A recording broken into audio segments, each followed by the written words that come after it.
کر لو۔ اللہ مجھے آپ کو اپنی رحمتوں کا سایہ دے، دنیا آخرت کی بلائیاں ہم سب کا مقسوم کرے، اور کتاب اللہ کے ساتھ اپنے تعلق کو جتنا مضبوط کیا جا سکتا ہے اتنا مضبوط کر لو۔ یہ روشنیوں کا منبع ہے، یہ مصدر ہے اجالوں کا۔ اس کتاب سے اتنی روشنیاں پھوٹتی ہیں کہ زندگی کے سارے اندھیرے ختم کیے جا سکتے ہیں۔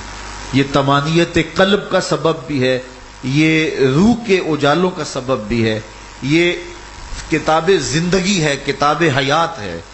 اس کے بتائے ہوئے اصولوں کے مطابق اگر زندگی بسر کریں گے تو یہ زندگی بھی خوبصورت ہوگی، اور اس زندگی کے بعد ایک اور شروع ہونے والی زندگی ہے، وہ زندگی بھی خوبصورت ہوگی۔ قرآن قبر میں چراغاں کرے گا، قبر میں روشنیاں دے گا، قبر میں اجالا کرے گا۔ اس کتاب کے اندر ایسے شفا کے نسخے رکھے گئے ہیں۔ ویسے تو اس کا حرف حرف شفا ہے، لفظ لفظ نور ہے، لیکن کچھ شفا کے ایسے نسخے ہیں کہ ہماری زندگی کے روز مرہ مسائل کا حل ہے۔ مثال کے طور پہ آج کل ہر بندہ معاشی طور پہ پریشان ہے، تو سورہ واقعہ صرف 3 رکوعوں پر مشتمل ہے۔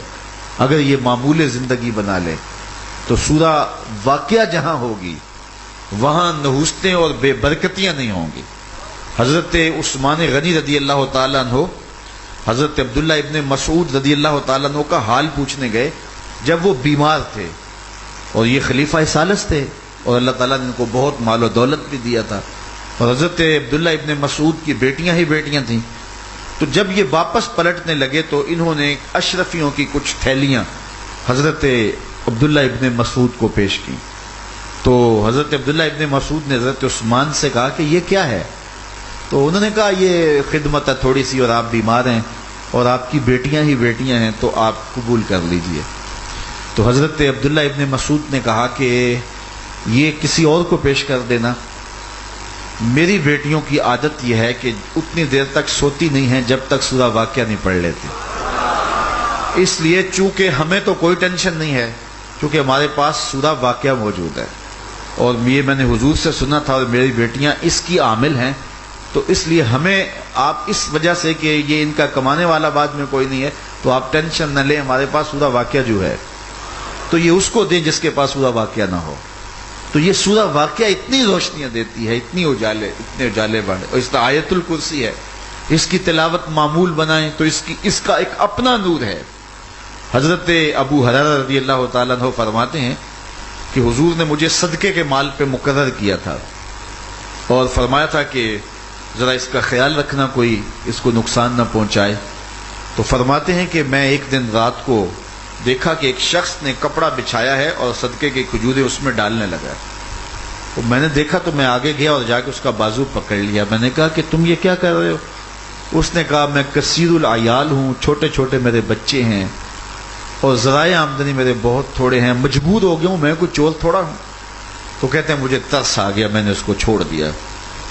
جب صبح ہوئی تو میں حضور کی خدمت میں حاضر ہوا، تو حضور سے جو ہی ملا تو آقا کریم نے میری جانب دیکھ کے مسکراتے ہوئے کہا ما فعل اسیرک البارحہ، ابو ہریرہ رات والے چور کا کیا بنا؟ تو یہ بات تو میری اور اس کی تھی۔ تو میں نے عرض کی حضور میں نے اسے پکڑ لیا تھا، اس نے کہا چھوٹے چھوٹے بچے ہیں اور میرے پاس ذرائع آمدنی نہیں ہے، مجبور ہوں، میں چور تھوڑا ہوں۔ تو حضور نے فرمایا کہ جھوٹ بول گیا ہے، اور سنو آج پھر آئے گا۔ اللہ اکبر۔ حضرت ابو ہریرہ فرماتے ہیں میں طاق میں رہا، اگلا دن ہوا تو پھر واپس وہ دوبارہ پھر آ گیا، اور اس طرح کپڑا بچھا کر کے وہ دوبارہ پھر اس کے اندر جو ہے وہ ڈالنے لگا۔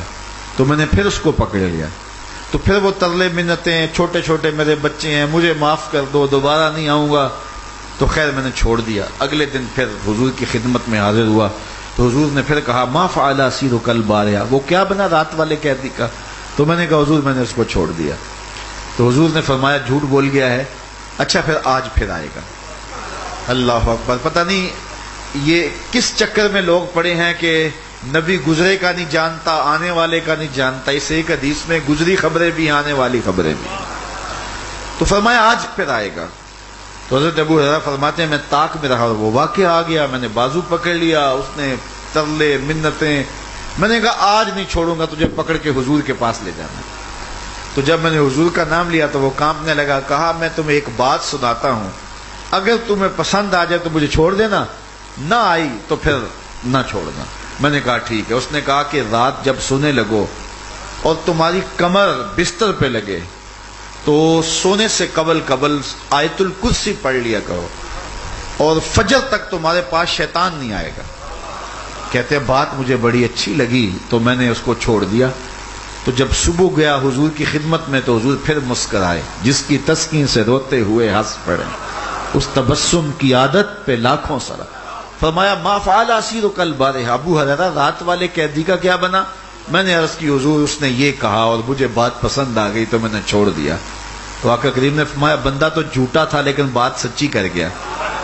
اور پھر پوچھا ابو ہریرہ جانتے ہو جو 3 دن آتا رہا وہ کون تھا؟ میں نے عرض کی اللہ و رسولہ عالم۔ فرمایا وہ خود ہی تو شیطان تھا جو تمہیں اچھی بات بتا گیا۔ تو یہ آیت الکرسی اس کے دامن میں ہے۔ اسی طرح حضور نے فرمایا کہ ہر چیز کا کوئی دل ہوتا ہے اور قرآن کا دل سورہ یاسین ہے۔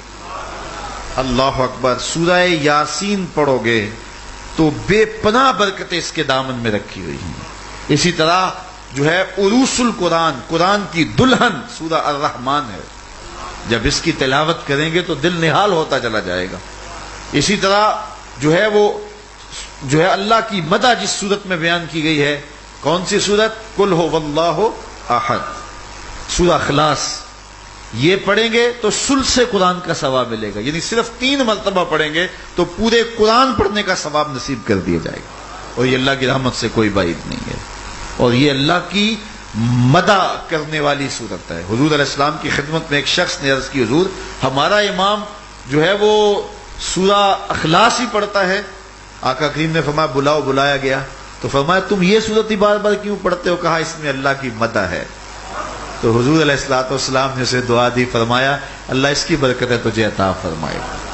تو اس کو بار بار پڑھنے سے، بلکہ اس پر ایک حدیث سناتا ہوں اور اپنی گفتگو ختم کرتا ہوں اسی صورت پہ۔ شکا رجل الی رسول اللہ دیک المعیشۃ والفقر، ایک شخص حضور کی خدمت میں حاضر ہوا اور اس نے حضور سے کہا کثیر العیال ہوں، ذرائع آمدنی بہت تھوڑے ہیں، تو میرے لیے کوئی دعا کیجئے، کوئی مجھے نسخہ بتائیے۔ تو آقا کریم نے اس کو جو نسخہ بتایا سنا، اذا دخلت الدار فسلم علیہ، فرمایا جب گھر جائے تو گھر والوں کو السلام علیکم کہہ دیا کرو۔ یہ کتنا سوکھا نسخہ ہے اور کتنا اچھا وظیفہ ہے، گھر والے بھی خوش، اللہ رسول بھی خوش۔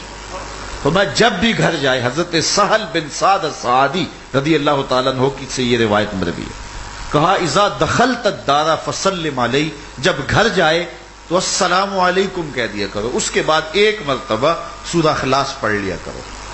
غربت توڑ نسخہ، جب بھی گھر جاؤ السلام علیکم، اس کے بعد 1 مرتبہ سورہ اخلاص۔ اور میرے حضور نے فرمایا کبھی ایسا ہو کہ تو گھر جائے، گھر میں کوئی بھی موجود نہ ہو، تو فرمایا عمل چھوڑنا نہیں، فسلم علیہ، پھر مجھے سلام کہہ دینا۔ وہ اپنے نام لیواؤں کو تنہا چھوڑتے کب ہیں، جہاں ہم دم نہ ہو کوئی وہاں سرکار ہوتے۔ اللہ اکبر۔ حضرت قاضی ایاز مالکی اندلسی علیہ رحمہ نے یہ لکھا ہے کہ جو فرمایا گیا کہ اپنے گھروں میں جاؤ تو حضور کو سلام کرو، تو فرماتے ہیں حضور کو سلام کیوں کرنا ہے؟ تو سنو کتنی دل افروز اور ایمان افروز بات لکھی۔ فرماتے ہیں لِأَنَّا رُوحَهُ علیہ السلام موجود فی بیوت المسلمین، اس لیے آقا کریم علیہ السلام کی روح مومنوں کے گھروں میں موجود ہوتی ہے۔ وہ اپنے نام لیواؤں کو تنہا چھوڑتے ہیں،